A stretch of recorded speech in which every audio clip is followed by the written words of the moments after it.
जी नाज़रीन तव्हांखे ॿुधायूं त असां हींअर मौजूदु आहियूं मनड़ो शहर जे आराई मोहल्ला में, जिते 3 ॾींहं अॻु वहशी दरंदो जवाबदार निसार अहमद जमाली बेदर्दीअ सां बंदूक जा फायर करे हिक ई घर जा जेका पुट सुहेल अहमद आराई ऐं उनजी अमड़ खे बेदर्दीअ सां क़तल करे छॾियो।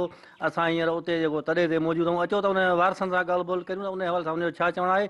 मुंहिंजे पुट खे ऐं मुंहिंजी भेण खे बेदर्दी सां रोज़े सां क़तल कयो वियो आहे। मुंहिंजो पूरो ख़ानदान तबाह करे छॾियो आहे ऐं उन में मूंखे पहिरें नंबर में अलाह जी ज़ात में उमेदु आहे त मुंहिंजो खून ज़ाया न वेंदो। ऐं असां हुनखे बाबा चयो, बाबा हीअ ज़मीन असांजी आहे, तूं हिन ते छॾ। चए बाबा न न, हिन ज़मीन ते तव्हां अचो ई न।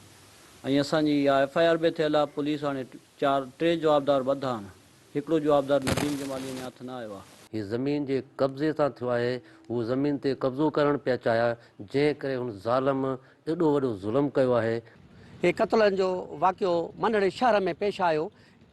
इहो तमामु अफ़सोसनाक वाक़ियो ऐं दर्दनाक वाक़ियो आहे, जंहिंमें हिकु अमड़ सां गॾु 2 पुट, जंहिंमें हिकु पुटु शदीद ज़ख़्मी, अमड़ ऐं ॿियो हुनजो पुटु फ़ौत थी विया। कैमरामैन शौकत रज़ा घुमण सां गॾु Pappu diary, Sindh TV news मनड़ो।